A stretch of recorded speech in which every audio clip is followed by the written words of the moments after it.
Hello मेरे प्यारे बच्चों, स्वागत है आप सभी का एमके सर इंस्पिरेशन के एक और बेहतर वीडियो में। सो माय डियर स्टूडेंट, आज के इस वीडियो में हम फिजिक्स के 6वें चैप्टर वैद्युत चुंबकीय प्रेरण के सारे मोस्ट इंपॉर्टेंट न्यूमेरिकल्स को देखने वाले हैं। चैप्टर बहुत ज़्यादा लेंदी नहीं है बच्चों, और बहुत सारे इसमें न्यूमेरिकल हैं नहीं, लेकिन हाँ इतना ज़रूर है कि जो भी न्यूमेरिकल्स हैं वो आपके बोर्ड एग्जाम की दृष्टि से काफ़ी ज़्यादा इंपॉर्टेंट हैं। अब की बार 2023 में भी अगर हम बात करें बच्चों, इस चैप्टर से लगभग अलग अलग सेट में 3 से 4 न्यूमेरिकल पूछे गए थे, तो आप समझ सकते हैं कि चैप्टर कितना ज़्यादा इंपॉर्टेंट है। तो चलिए देख लेते हैं बच्चों, इस चैप्टर के जो भी मोस्ट इंपॉर्टेंट न्यूमेरिकल्स हैं उनको हम बहुत ही सिंपल तरीके से आज आपको समझाने वाले हैं। तो क्वेश्चन नंबर 1, पहला क्वेश्चन बच्चों आपके स्क्रीन पर लग गया है। पहला क्वेश्चन है कि एक कुंडली का स्वप्रेरण गुणांक 40 मिली हेनरी है और इसमें 5 मिली सेकेंड बाद धारा 2 एम्पियर से बढ़कर 12 एम्पियर हो जाती है। तो कह रहा है कुंडली में विद्युत वाहक बल का मान ज्ञात कीजिए। चलिए देख लेते हैं बच्चों किस तरह से हमको इसे सॉल्व करना है। ये पहला न्यूमेरिकल है कि ना कुंडली में स्वप्रेरण गुणांक को किससे दर्शाते हैं बच्चों? L से। L का मान दे रखा है 40 मिली हेनरी। कितना दे रखा है बच्चों? 40 मिली हेनरी है। इसको अपन हेनरी में कन्वर्ट करेंगे तो 40 गुणे 10 के घात -3 हेनरी। ठीक है ना। इसमें कह रहा है कि 5 मिली सेकेंड के बाद ये डेल्टा टी का मान दिया है बच्चों, डेल्टा टी बराबर 5 मिली सेकेंड है। ठीक, क्या लिखेंगे बच्चों? 5 मिली सेकेंड दे रहा है, तो मिली सेकेंड है, यहाँ से मीटर सेकेंड मत समझ लेना कि मिली सेकेंड है, तो यहाँ पर इसको हम सेकेंड में बदलेंगे तो 5 गुणे 10 के घात -3 का सेकेंड हो गया बच्चों। उसके बाद रसगुल्लों दे रहा है कि धारा 2 एम्पियर से बढ़कर के 12 एम्पियर हो जाती है। तो इसको समझिएगा, ये है डेल्टा आई का मान। डेल्टा आई बराबर कुछ इस कदर दिया है। देखो, जब भी दो वैल्यू हो जाएं, डेल्टा टी में भी दो मान हो तो T2 - T1, डेल्टा आई है तो I2 - I1, डेल्टा फाई है तो φ2 - φ1। तो यहां से हम निकालेंगे I2 - I1 इस तरह से। तो यहां से डेल्टा आई का मान हमें निकालना पड़ेगा बच्चों। धारा बढ़कर कितना? 12 एम्पियर, तो 12 - 2, तो आपकी जो धारा आ जा रही है वो आ जा रही है 10 एम्पियर। ठीक है ना। ये है डेल्टा आई का मान। तो कह रहा है कि कुंडली में विद्युत वाहक बल का मान ज्ञात करना है, यानी बच्चों आपको निकालना है E का मान। E का मान आपको निकालना है। अब आप लगाएंगे फार्मूला लगाएंगे स्वप्रेरण गुणांक वाला। इसमें यही तो भाई स्वप्रेरण गुणांक है, अन्योन प्रेरण गुणांक है, और एक जो आपका चलता है फैराडे के नियम पर जो विद्युत वाहक बल के लिए सूत्र, बस उसके अतिरिक्त तो कुछ भी नहीं है। और एक फाई बराबर BA cos थीटा वो है, और कुछ नहीं है। तो यहां से हम निकालेंगे क्या? फार्मूला आपका होता है, पहले लिख लेते हैं, E बराबर माइनस का L डेल्टा आई अपान डेल्टा टी।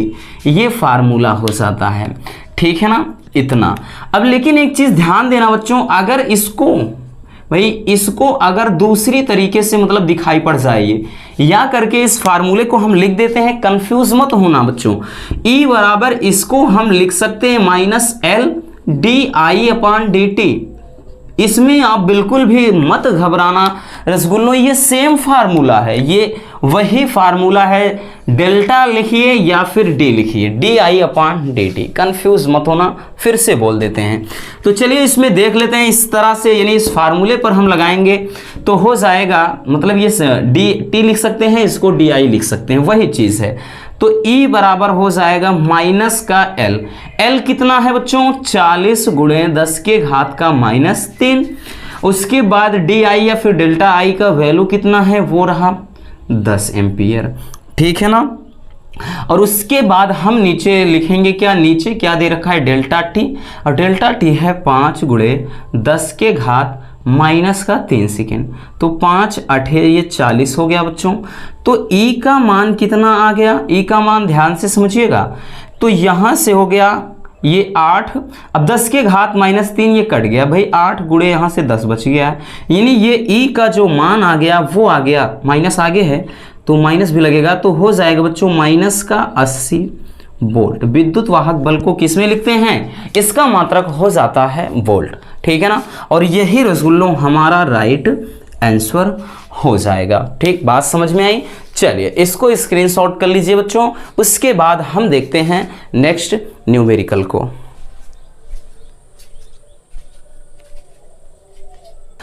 चलिए बच्चों अब हम देख लेते हैं क्वेश्चन नंबर 2। क्वेश्चन नंबर 2 आपके स्क्रीन पर लग गया है। ये भी लाजवाब न्यूमेरिकल है। न्यूमेरिकल है कि चुंबकीय क्षेत्र का जो फ्लक्स समीकरण है वो है फाई बराबर AT² plus BT plus C के अनुसार परिवर्तित होता है। यदि A बराबर 0.3, B बराबर 0.6 और C बराबर 0.8 हो तो T बराबर 2 सेकंड पर प्रेरित विद्युत वाहक बल का मान आपको ज्ञात करना है। चलिए इसको देख लेते हैं बच्चों, किस तरह से हम सॉल्व करेंगे। सबसे पहले जो भी आपके वैल्यू दिए गए हैं उनको हम देख लेते हैं। तो एक समीकरण दिया है, क्या दिया है बच्चों, फाई बराबर दे रखा है AT² plus BT plus C, है ना। अब आगे इसमें वैल्यू दिया गया है भाई, इसमें वैल्यू दिया है रसगुल्लों, क्या है, A बराबर दिया है, B बराबर दिया है और C बराबर दिया है। A B C के मान दिए गए हैं। वो मान क्या है बच्चों, 0.3, ठीक है ना। B बराबर क्या है 0.6, C बराबर 0.8, इतने दिए गए हैं। और T बराबर 2 सेकेंड पर पूछ रहा है, तो T बराबर हो जाएगा कितना, 2 सेकेंड, 2 सेकेंड दिया है, ठीक है ना। ये चीज कह रहा प्रेरित विद्युत वाहक बल यानी E का मान आपको इसमें भी ज्ञात करना है, E बराबर। अब यहां से ध्यान से समझिएगा, जो फैराडे का नियम होता है उस नियम के अकॉर्डिंग भी फार्मूला जो होता है E बराबर माइनस का DI अपान, मतलब D फाई अपान DT, ठीक है ना, D फाई अपान DT फैराडे का एक नियम होता है ना, जिसमें विद्युत वाहक बल चुंबकीय फ्लक्स में परिवर्तन के ऋणात्मक दर के बराबर होता है, उसी नियम से, ठीक है ना, उसी नियम पर ये है। अब यहां से एक चीज ध्यान देना, इसको हम ऐसे लिख सकते हैं, या आप कंफ्यूज ना हो रसगुल्लो इसलिए हम दोनों फार्मूला लिखते हैं। इसको ऐसे भी लिख सकते हैं, या इसको हम E बराबर माइनस का delta phi upon delta T, ठीक, इस तरह से लिख सकते हैं। आपको इसमें कंफ्यूज बिल्कुल मत होना, इसमें कंफ्यूज नहीं होना है रसगुल्लों की भाई डेल्टा फाई है कि डेल्टा कि डी फाई है, दोनों सेम है, ठीक। अब यहाँ से भाई इसमें क्या करेंगे, सबसे पहले हम D phi upon D T का मान निकालेंगे, है ना। तो ये एक समीकरण दिया है। अब यहाँ से थोड़ा बायोलॉजी वालों को समस्या हो सकती है, लेकिन हम होने नहीं देंगे। हमें समस्या है, बिल्कुल है बच्चों, तबीयत ठीक नहीं है, लेकिन आपको समस्या नहीं होने देंगे। इसमें क्या हो जाएगा, फाई बराबर जो आपका दे रखा है बच्चों, इसको पहले हम लिख लेते हैं।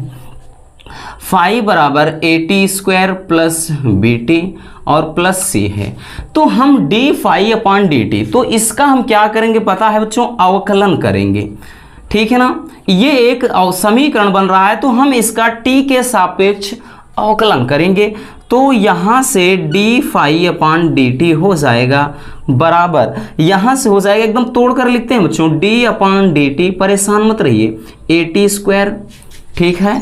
और उसके बाद फिर लिखेंगे D अपान DT, यहाँ पर BT हो जाएगा, फिर D अपान DT और यहाँ पर C हो जाएगा। ये अवकलन है, एकदम तोड़कर, मैथ वालों को तो बहुत अच्छी तरह से समझ में आ जाएगा। एक फार्मूला है रसगुल्लों, जब भी इस तरह से आपका दिखाई पड़े, ठीक, ध्यान से समझना, जब भी यानी dy/dx अगर x के घात n है तो हमें पता है n आगे आ जाता है, n आगे आ जाता है, और x में फिर x के घात फिर n-1 हो जाता है, ये होता है अवकलन। लेकिन कोई अचर नंबर हो जाए, जैसे d/dx हो जाए और यहाँ पर c है, तब उसका 0 हो जाता है। अब बात समझ में आ गया होगा, ठीक। अब यहाँ से देखिएगा AT² है, तो a अचर पद है, a को बाहर रखेंगे, ऐसा नहीं कि 0 कर देंगे। 0 कब होगा, जब इकलौता रहेगा, तो a का अवकलन होगा नहीं, a बाहर रख लेते हैं बच्चों। हमने कहा T² है, तो यहाँ पर क्या करेंगे, जब भी टी स्क्वायर मतलब यहाँ x की घात n, इसको x मानिए, इसको मतलब इसको x मानिए, इसको घात n, तो n को हम आगे लाते हैं यानी घात आगे लाएंगे 2 हो जाएगा, फिर t के घात में 2 - 1 करेंगे, t की घात 1 ही बचेगा, यानी यहाँ पर केवल 2t बचा। ठीक, तो इसको सही से लिखेंगे तो 2at लिख देंगे। अब बच्चों b आगे लाएंगे, b हो जाएगा, और t के घात, अब ध्यान से समझिएगा, t के घात यहां समझो 1 है, t के घात 1 है यानी 1 आगे लाएंगे, फिर यहां पर क्या है t है, और t के घात में 1 - 1 कर देंगे 0 यानी 1, और t के घात 0, t के घात 0 का मान 1 यानी 1 ही हो जाएगा। तो यहां पर t खत्म, b अकेले बचा, और ये जो c है अचर नंबर है इसका 0 हो गया, यानी 2at बचा प्लस का b बचा। क्या आया बच्चों? d∅/dt आ गया।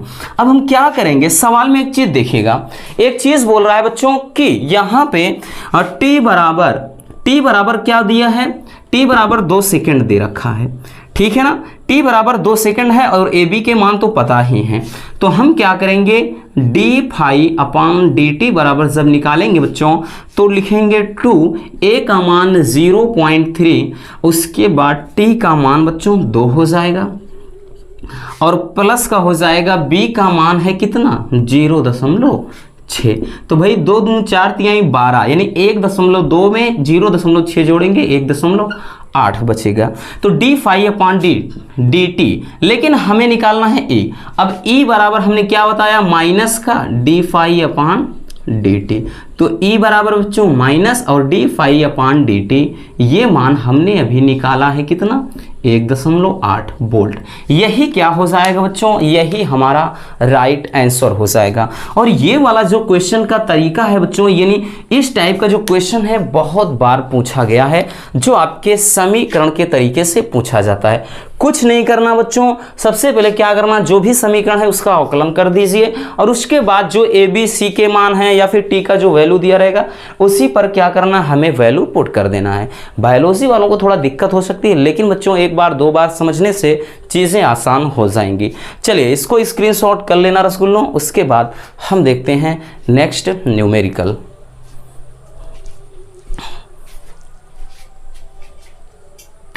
चलिए बच्चों अब हम देख लेते हैं तीसरा न्यूमेरिकल। तीसरा न्यूमेरिकल ये भी काफ़ी अच्छा है। तो तीसरा न्यूमेरिकल स्क्रीन पर लग गया है बच्चों कि एक प्रेरण में प्रवाहित धारा I बराबर 2 + 5t द्वारा व्यक्त की जाती है, जहां पर I एम्पियर तथा t सेकंड में है, और इसमें स्वप्रेरित विद्युत वाहक बल 10 मिलीवोल्ट है। तो ज्ञात कीजिए स्वप्रेरण गुणांक, और दूसरा निकालना है t बराबर 2 सेकंड पर प्रेरक में संचित ऊर्जा। ठीक, ये भी बच्चों काफ़ी अच्छा क्वेश्चन है। कह रहा है कि इसमें क्या दिया है, I बराबर नहीं धारा दिया है, I बराबर एक समीकरण के द्वारा धारा दर्शाया गया है 2 + 5t, I बराबर 2 + 5t, ये धारा है। और कह रहा है कि इसमें एक चीज़ दिया है कि स्वप्रेरित विद्युत वाहक बल, यानी स्वप्रेरित विद्युत वाहक बल का मतलब स्वप्रेरण गुणांक दिया है, स्वप्रेरण गुणांक दिया है बच्चों, यानी L का मान दे रखा है। ठीक है ना, स्वप्रेरित स्वप्रेरित विद्युत वाहक बल यानी E का मान दिया है, विद्युत वाहक बल है बच्चों, E का मान दिया है। तो E का मान दे रखा है कितना, वो दिया है 10 मिलीवोल्ट, 10 मिलीवोल्ट है। तो भाई हम 10 × 10⁻³ वोल्ट में कन्वर्ट कर लेते हैं। तो इसमें 2 चीज़ निकालना है बच्चों, पहला निकालना है स्वप्रेरण गुणांक यानी L का मान निकालना है, और दूसरा निकालना है संचित ऊर्जा, संचित ऊर्जा t बराबर 2 सेकंड पर संचित ऊर्जा बोले तो U का मान निकालना है। तो सबसे पहले देखिए समीकरण, हमें भाई अगर E पता है L का मान निकालना है तो di/dt निकालना पड़ेगा। तो इसमें भी वही चीज़ करेंगे, सबसे पहले बच्चों हम di/dt निकाल लेंगे। ठीक, तो यहाँ से क्या हो जाएगा d/dt, एकदम हम डिटेल्स में आपको बता रहे हैं। ठीक है ना, और ये भी कितना हो जाएगा, देखिए भाई ये जो अचर नंबर होते हैं बाहर आ जाते हैं। ठीक है ना, उसमें भी देखा एक को बाहर ही रख दिया था, ये d/dt और यहाँ पर t। ध्यान से समझना, फिर से लिख देते हैं d/dx। अगर c है अचर नंबर है 0, d/dx अगर जैसे x के सापेक्ष है तो बच्चों 1 हो जाता है, और बाकी d/dx है अगर x की घात n है तो n x की घात n-1। ये कुछ इस तरह से फार्मूले चलते हैं औकलन में। तो यहाँ पर क्या हो जाएगा, di/dt बराबर हो जाएगा बच्चों d/dt। ये देखिए अचर नंबर है, अचर नंबर है ना, दो क्या है, अचर पद है, तो इसका 0 हो जाएगा। और ये 5 बाहर है, देखिए d/dt t के सापेक्ष 1 हो जाएगा, जैसे d/dx x के सापेक्ष 1 है, d/dr होता r के सापेक्ष है 1, जिसके सापेक्ष होता उतने का अगर है भाई ये मिल रहे हैं तो 1 हो जाएगा, तो भाई 1 से कोई मतलब नहीं। तो यहाँ से di/dt का जो मान निकल कर आया बच्चों कितना आ गया, 5 आ गया, 5 आ गया। अब निकालेंगे क्या, फार्मूले से हम देखेंगे। फार्मूला होता है बच्चों E बराबर माइनस का L, उसके बाद di/dt या ΔI/ΔT। ये फार्मूला हो जाता है स्वप्रेरण गुणांक के लिए। हमें निकालना क्या है, हमें निकालना है बच्चों L का मान। L का मान निकालना है, कैसे निकालेंगे ध्यान से समझिएगा। E का मान देखिए रखा है कितना, E का मान 10 × 10⁻³ माइनस L का मान निकालना है, और इसका दिया है बच्चों कितना, 5 दिया है, di/dt 5 दे रखा है ना, इसका मान कितना है 5 दिया गया है। ठीक, तो भाई काट देते हैं ना, 5 दूना 10 हो गए। तो जो L का मान निकल कर आया बच्चों -2, ठीक है ना, -2 × 10⁻³ इतना हेनरी आ गया, किसका, स्वप्रेरण गुणांक का मात्रा मतलब मान। ठीक, स्वप्रेरण गुणांक का मान आपका आ गया। तो L का मान हमें पता चल गया बच्चों, ठीक है ना, ये क्या है पहले के लिए है। अब दूसरा क्या कह रहा है भाई, t बराबर 2 सेकेंड पर संचित ऊर्जा, तो t बराबर 2 दिया है। अब भी t बराबर यानी जो आपका धारा है I बराबर है 2 + 5t, तो हो जाएगा I बराबर 2 + 5t का मान 2 है, तो I बराबर यहाँ से I बराबर आपका कितना निकला, 12 एम्पियर। अब संचित ऊर्जा के लिए हम निकालेंगे बच्चों संचित ऊर्जा की गणना करेंगे, U बराबर 1/2 Li²। ठीक, ये संधारित्र में संचित ऊर्जा के लिए फार्मूला होता है U बराबर 1/2, ठीक, और उसके बाद Li²। तो यहाँ से क्या करेंगे, हम निकालेंगे U का मान।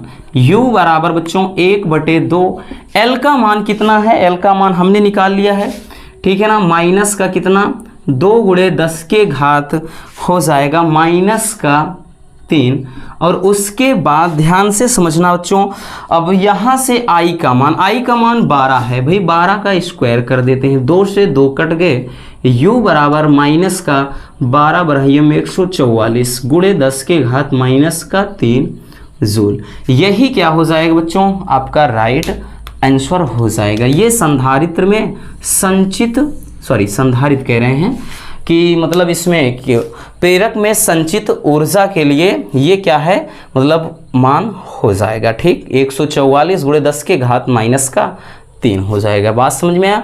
चलिए इसको स्क्रीनशॉट कर लीजिए बच्चों। उसके बाद हम देखते हैं नेक्स्ट न्यूमेरिकल को। ये न्यूमेरिकल भी काफ़ी ज़्यादा इम्पोर्टेंट था और काफ़ी मज़ेदार था। ठीक,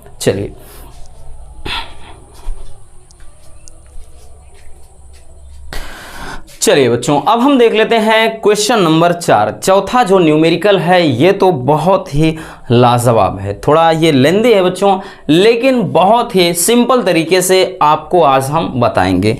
ठीक है ना, चलिए क्वेश्चन नंबर 4 क्या कह रहा है, आपके स्क्रीन पर क्वेश्चन लग गया है रसगुल्लों। कह रहा है कि एक कुंडली का क्षेत्रफल 100 सेमी स्क्वायर है तथा उसमें 500 फेरे हैं।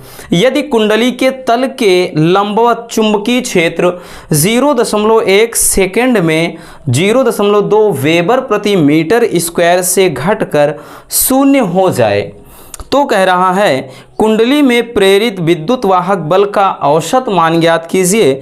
और आगे कह रहा है यदि कुंडली के तार का प्रतिरोध 10 ओम है तो कह रहा है कि प्रेरित धारा का मान भी आपको ज्ञात करना है। सबसे पहले जो वैल्यू आपके दिए हैं लिख लेते हैं। क्षेत्रफल बच्चों ए का मान दे रखा है, ए का मान आपका कितना दिया है, तो ए का मान दिया है 100 सेमी स्क्वायर। 100 सेमी स्क्वायर है बच्चों, मीटर स्क्वायर में कन्वर्ट करेंगे 100 गुणे 10 के घात -4 मीटर स्क्वायर, क्योंकि सेमी को मीटर में बदलते हैं 10 के घात -2, मीटर स्क्वायर करेंगे तो 10 के घात -4 हो जाएगा, है ना।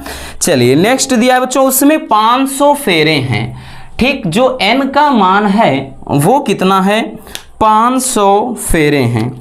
ठीक, 500 कितना है बच्चों, 500 फेरे हैं। ठीक, n का मान 500 दिया है और कह रहा है कि यदि कुंडली के तल के लंबवत चुंबकीय क्षेत्र B मतलब चुंबकीय क्षेत्र 0.1 सेकेंड में, चुंबकीय जो क्षेत्र है यानी B का मान दिया है बच्चों, B का मान कितना दिया है, B का मान आपका दिया है B बराबर यानी 0.1 सेकेंड में 0.2 वेबर प्रति मीटर स्क्वायर।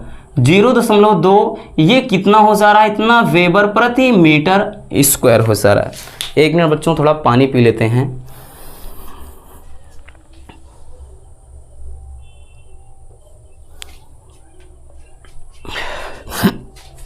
चलिए, खांसी आ रही है भाई, क्या करें, थोड़ा आराम से इसीलिए बोल रहे हैं बच्चों। ठीक, इतना हो गया।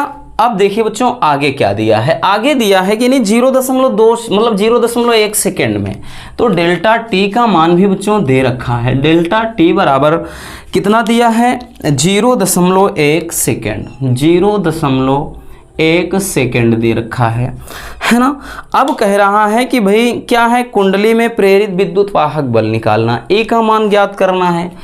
E का मान आपको ज्ञात करना है बच्चों। दूसरा कह रहा है कि प्रेरित धारा यानी प्रेरित धारा, हाँ, I का मान भी आपको ज्ञात करना है। E का मान निकालने के लिए सबसे पहले हम क्या देखें, फार्मूला होता है बच्चों, क्या फार्मूला आपका होता है कि भाई E बराबर माइनस का n हो जाएगा delta phi upon delta T या D phi upon D T. हमने बोला ना, अब n आगे फार्मूले में इसलिए लग गया बच्चों क्योंकि अब की बार फेरों की संख्या भी दे दिया है। तो डेल्टा फाई सबसे पहले हम निकाल लेते हैं।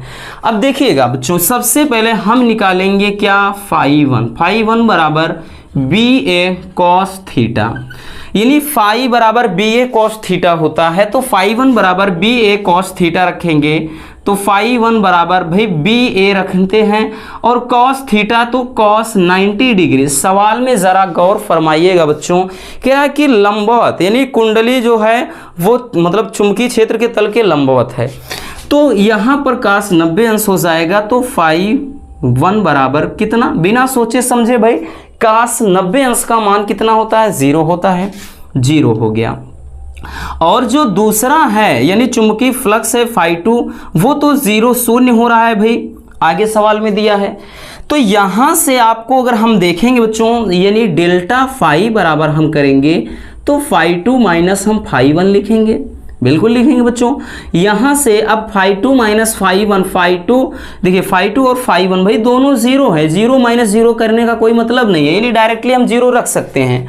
ये 0 आ गया है ना, ये तो आ गया बच्चों 0। अब निकालेंगे क्या, ई का मान हम, ई बराबर माइनस का हो गया n, ठीक है ना, माइनस का n हो गया और उसके बाद delta phi upon delta T. ठीक, इसी पर निकालना है, डेल्टा फाई हो गया और डेल्टा टी। एक काम करते हैं ना, डेल्टा फाई का मान तो वैसे भी 0 है, यानी ई बराबर क्या हो जाएगा भाई, ई बराबर माइनस का n, रखिए या ना रखिए बच्चों।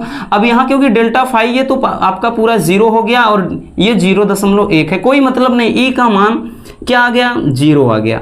ठीक, ई का मान आ गया 0। अब हमें निकालना क्या है, प्रेरित धारा बच्चों, ये तो आपका पहला हो गया। ठीक, ये हमने पहला निकाल लिया। अब दूसरा पूछ रहा है बच्चों क्या, प्रेरित धारा। दूसरा पूछ रहा है रसगुल्लों प्रेरित धारा। तो प्रेरित धारा के लिए बच्चों क्या हो जाएगा फार्मूला, I बराबर V अपान R होता है, लेकिन V यहाँ पर V के जगह पर E होता है, तो E अपान R। R का मान कहाँ है भाई, R का मान ओ सवाल में दिया है ना, भूल गए बच्चों थोड़ा। तो R का मान दिया है 10 ओम। ठीक, तो इसके मदद से हम निकालेंगे I। ठीक है ना। ज़्यादा तेज़ी से बोल नहीं पा रहे हैं बच्चों, बस तबीयत ठीक नहीं है। ई का मान कितना 0, आर का मान 10, आई का मान 0। यानी इसमें भी बच्चों आपको धारा भी शून्य ही मिलेगी, ठीक, और ई का मान भी शून्य ही है। बात समझ में आई बच्चों। इस तरह से आपको ये क्वेश्चन सॉल्व करना है। भाई हम कैसे आज पढ़ा रहे हैं बच्चों, हम ही जानते हैं।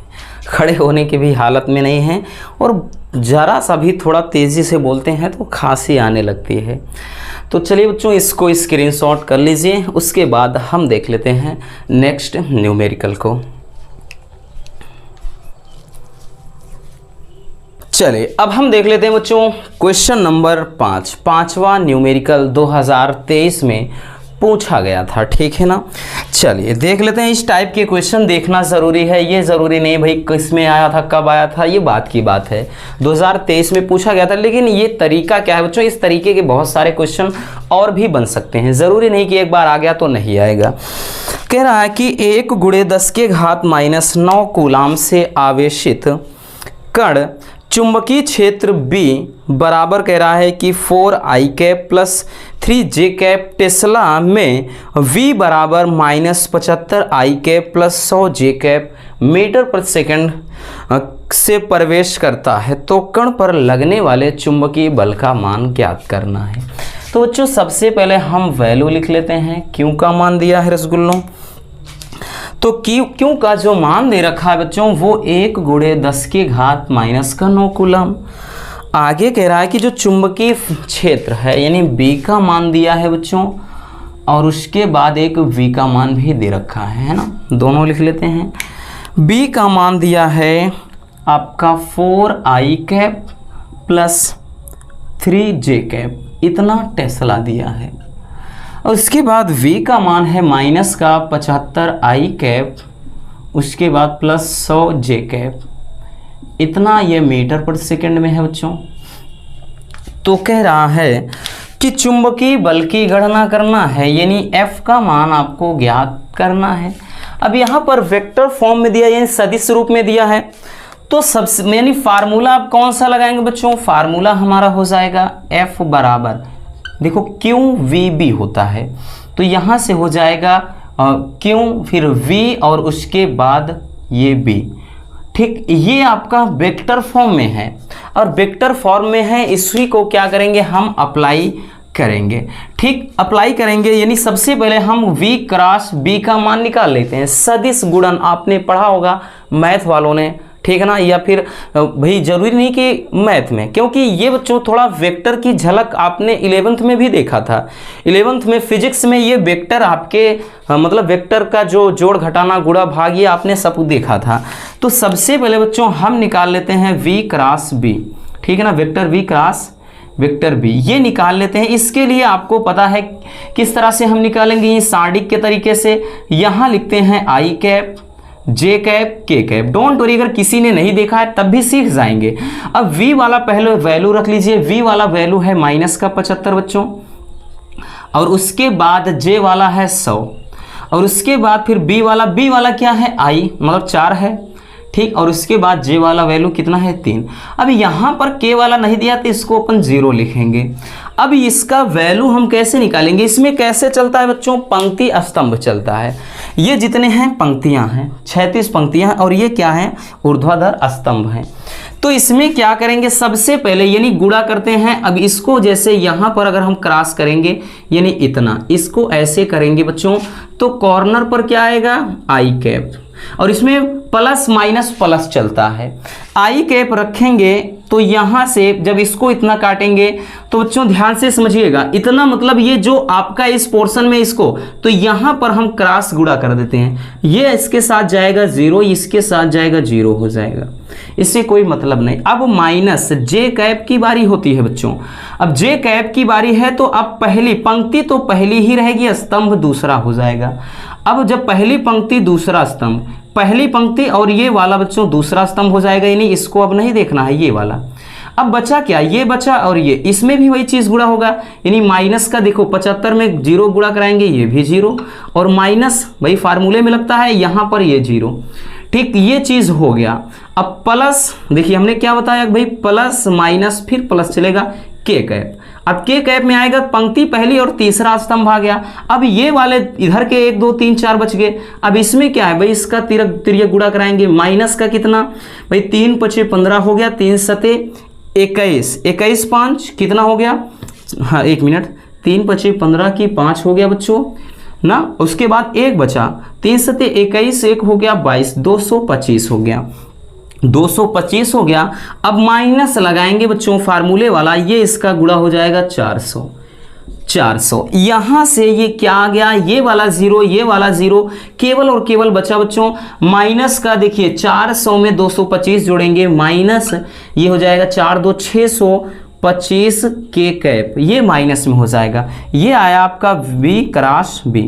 ठीक, इसका मान आ गया। अब देखिए फार्मूला है ना, हमने बताया f बराबर q, उसके बाद v क्रॉस b, तो हो जाएगा बच्चों q का मान कितना है, 1 × 10 के घात -9 है, और v क्रॉस b का मान हमने निकाल लिया माइनस का 625। ठीक, माइनस का ये 625 के कैप है, उससे कोई मतलब अब रह नहीं जाएगा बच्चों। ठीक, वैल्यू इतना रखेंगे, ये हो जाएगा। इसको अगर सही से लिखना है, देखिए इसको हम लिख सकते हैं 625 × 10 के घात -9, एक से कोई मतलब नहीं। अब 2 अंक खिसकाइए, माइनस का 6.25, जब भी आगे प्लस लाते हैं घात में प्लस कर देंगे, 2 अंक खिसकाए हैं प्लस 2 करेंगे, तो ये हो जाएगा 10 के घात -7, इतना न्यूटन। ठीक, इतने न्यूटन का क्या हो जाएगा बच्चों, बल लग जाएगा, है ना। ठीक, तो इस तरह से हम वेक्टर वाले क्वेश्चन को भी सॉल्व करते हैं। तो बस आज के इस वीडियो में इतना ही। इस चैप्टर के जितने भी आपके मोस्ट इंपॉर्टेंट न्यूमेरिकल्स बन सकते थे रसगुल्लों, हमने उन सबको करा दिया। उम्मीद करता हूं कि आज की ये वीडियो आपके लिए काफ़ी ज़्यादा हेल्पफुल रही होगी। वीडियो पसंद आई है तो प्लीज़ वीडियो को लाइक ज़रूर कर देना रसगुल्लों। मिलते हैं किसी और ऐसे मजेदार वीडियो के साथ। Love you, bye bye, take care. और हाँ, स्क्रीनशॉट कर लीजिए, इसको तो भूल ही गए।